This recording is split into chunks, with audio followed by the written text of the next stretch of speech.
Welcome to the lockdown garden. I am the Starman. Now, it's been another amazing day today. I mean, the weather we've had lately has just been absolutely spectacular.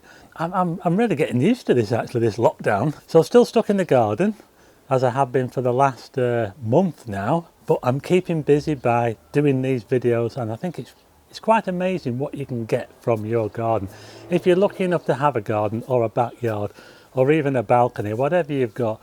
So what these videos are all about is just to give you some good ideas about what you can see in the night sky if it's clear, and what you can actually capture with your camera as well, if you're lucky enough to have a clear sky and you're lucky enough to be able to see the sky from where you live. So in this video, this is all going to be about the moon and how to get better pictures of the moon. I have got 5 tips on getting better pictures of the moon. Now, you might use some of them, you might use all of them, maybe none of them will apply. Most of the tips that I'm going to be giving apply to taking pictures of the moon using a long focal length, something like this telescope I've got here. This is an 80mm telescope, which stands for the aperture. The focal length of this telescope is about 550mm, so it's quite a long focal length. So the tips in this video apply more to the longer focal lengths. So if you've got something like say something up to 200mm, it probably doesn't really apply too much because you're down to resolutions. The resolution on the moon isn't going to be as great. If you've got up to a 200mm, maybe these tips don't apply, but I'd still watch them anyway because they might still apply to you. If you ever get a bigger lens or anything like that, it's still worth following some of these tips to see if you can get sharper, better pictures of the moon.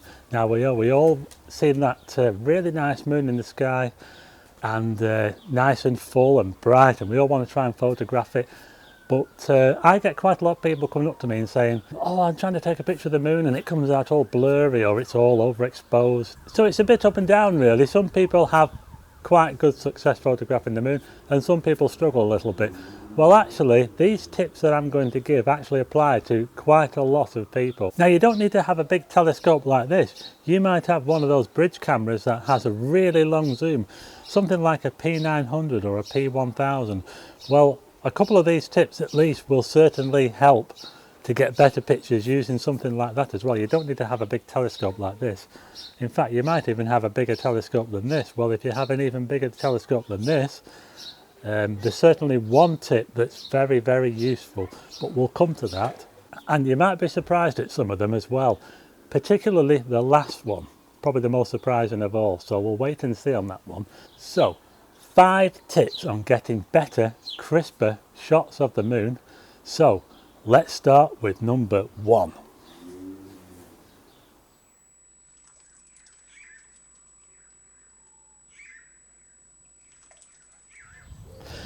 Right, okay, so here we are with tip number 1.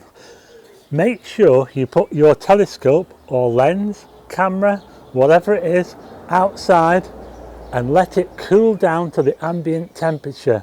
Now, something like this telescope here will need to cool down for about, I don't know, 20 minutes, 15 minutes to 20 minutes at least, I'd say, because your telescope or your lens will be warm inside, and when you take it outside, all that heat is going to want to get out. And when that happens, you get these currents. So you get currents inside the telescope as the heat escapes. So that's why it's very important to put certainly with a telescope like this, or if you've got one of those big lenses like a Sigma 150 to 600 or something like that, are very big. The bigger, the longer you need to leave it outside. So if you've got one of those big reflecting telescopes, you might have a big telescope with a reflecting mirrors and all that sort of thing. If you've got one of those, they need to be left out even longer because the air currents that you get inside those are extreme. So put your telescope outside and your camera and leave it outside to acclimatise to the temperature outside, and that means you'll get rid of all that all those air currents inside the scope. So at least that's one way of enabling you to get clearer pictures, by letting your scope acclimatise and you're not having any of that air current and shimmering effect inside the telescope. We can't help what's going on in the sky. We can't help the jet stream or the air currents up there. That's something that we can't really do a whole lot about, but we certainly can do something about the heat currents inside the telescope, and that's how you do it. You leave the telescope outside to acclimatise. Okay, now for tip number 2.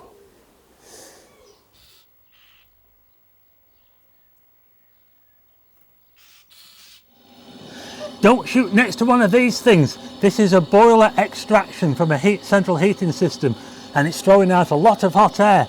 Now all that hot air is going to make all the air kind of all wobbly and everything. Have you ever looked at the top of a radiator and you see all that kind of shimmering? Well, it's the same thing. This is going to be making all the air close by all kind of wobbly and shimmery, and if you have your camera or lens shooting the moon anywhere near one of these things, it's going to look all wobbly. So make sure you avoid central heating extractor fans, or at least turn it off. Okay, so this is another part of tip number 2 with the extractor heater fan. Avoid those. Now also you want to avoid shooting near the house, or certainly near an open door, because you can imagine when you open the door, particularly if you're coming out of a warm house into a cold garden, imagine all that heat coming out of your house. So all that heat coming out is going to make the air all unstable. And not only that, but also the house itself. Now I'm lucky because, as you can see, my house is rendered in white, so this is quite reflective, so it doesn't soak up the heat during the day. Now if your house is made out of dark coloured bricks, say red bricks, something like that, they're going to soak up the heat, and that's going to radiate out when it gets cooler, and it's going to really mess up the air close to the house. Now the same goes for the roof as well. If you're shooting close to your roof and you say don't have very good loft insulation and there's heat coming out of your roof, that's another factor as well to watch out for. So try to avoid shooting close to your house, particularly open doors, central heating vents and the roof. Try to shoot away from those if at all possible. Okay, now for tip number 3.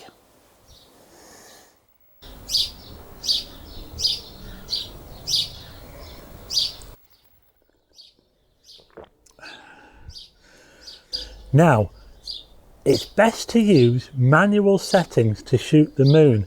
Now you might be lucky and your camera might take a good picture using autofocus and using manual settings, but there are a lot of people that struggle because their camera might not be able to take the perfect picture due to the focus maybe not right.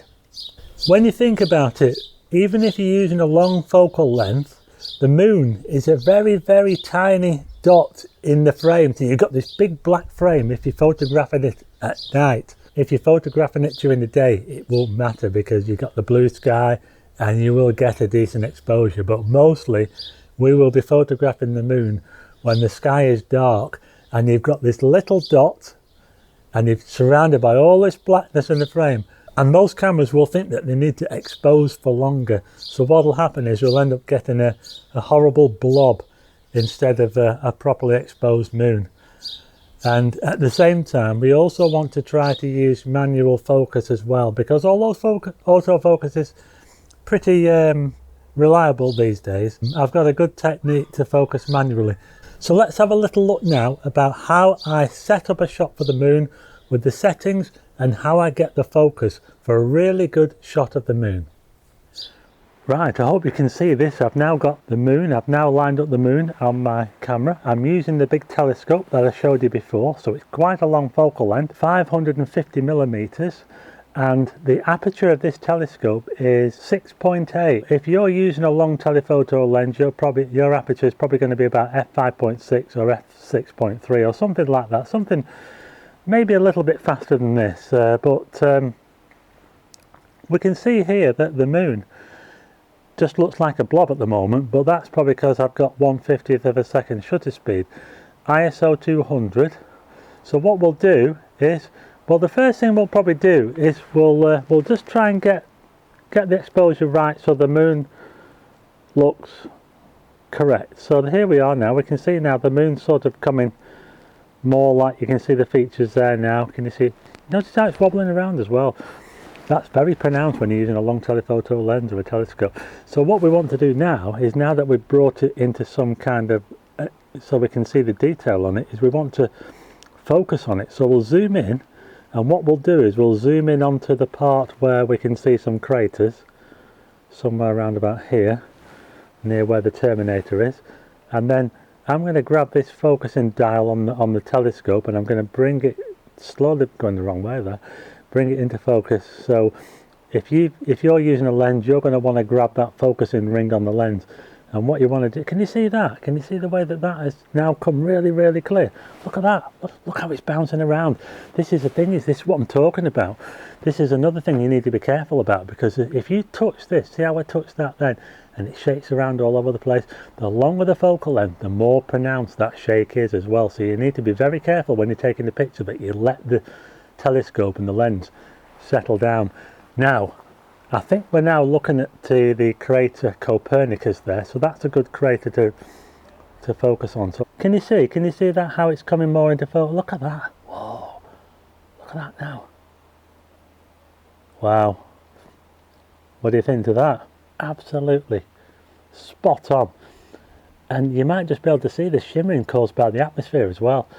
What I'll do is you can see the way that how fast the moon is moving across the sky. I'm not tracking this, by the way. Look at that now. So now we've got the moon in perfect focus there now. You can see how fast it's moving across the screen.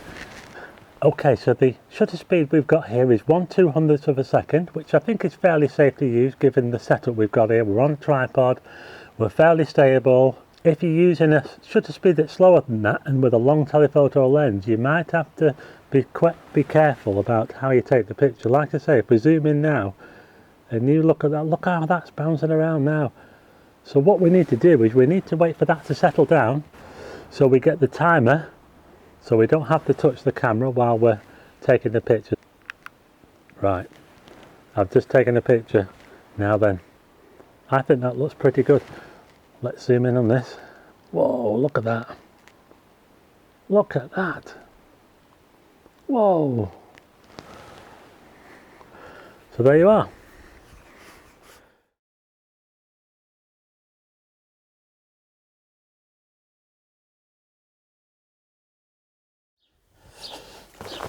Okay, now for number 4.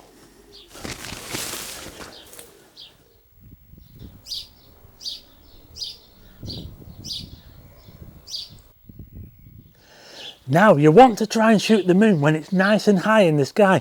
You don't want to be shooting it when it's low down and when you're shooting through thicker atmosphere. When things are low down in the sky, like if you watch the sun at sunset, you'll notice that it melts away. Looks really spectacular, but that's not the shot we're going for in this video.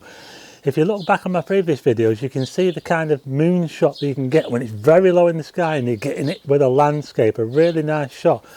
What we're trying to do is get the crispest, clearest shot that gives us the best detail on the moon. So we want to be shooting it when it's nice and high up in the sky. We want it to be, say, I don't know, halfway up the sky or as high up as it gets wherever you are. And be careful as well of shooting over heat sources, like I said previously.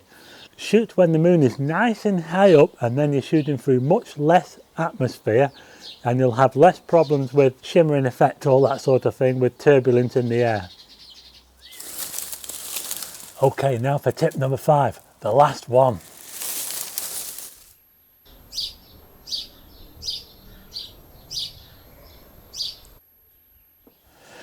Right, so here we are with my final tip for getting great shots of the moon.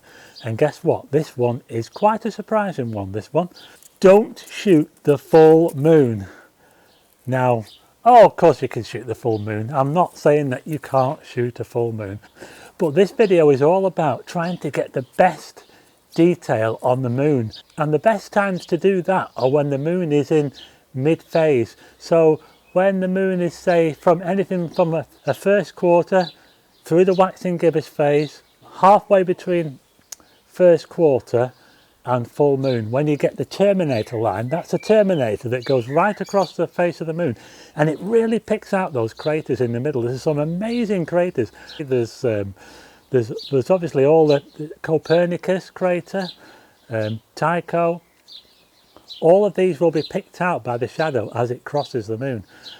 The Lunar X, the Lunar V, these are all features on the moon that you can see when it's in mid-phase. Now, When you're shooting a full moon, the sun is right behind you, so the sun is coming straight down on the moon, so you're not going to see any shadow detail at all, or everything's going to be completely flattened out. There's going to be you're not going to see the mountain ranges. The craters are going to look nondescript. They're not going to stand out like they do. They're going to have that 3D effect like they do when the sun's coming at it from an angle. Full moons are best left to when you want to try to capture it in a landscape, like I did a few videos back, link up here, when I captured the full moon rising over the beach. It turned out to be a spectacular photograph, and you can see in that photograph how affected the moon was by the atmosphere, because I was shooting so low down. But because we're trying to get the clearest shot of the moon and all the features, the craters and everything, it's best to shoot it in mid-phase and avoid full moon altogether. Okay, so that concludes this video. 5 tips on how to shoot the moon. Now, when I said you can't shoot a full moon, of course I don't really mean it. You can go out and shoot whatever moon you want and just avoid those times around the full moon. So that's it. I hope some of the tips that I've given in this video, you can use some of them. Maybe you could use one of them, maybe two, maybe even all of them. I don't really know, but certainly I hope they're of use to you and you can put them into practice. Let me know how you get on in the comments. Let me know what you think of the video. If you like this video, please click the subscribe button and also tip that little bell in the top corner as well. And then you'll be notified of when another video comes along, because I think I will be doing some more videos from the garden as well. Some more videos to try and get you out shooting the night sky, whether it be the moon, the stars, or another galaxy or something like that. We'll see. But anyway, thanks for watching this video, and I'll see you again on the next one.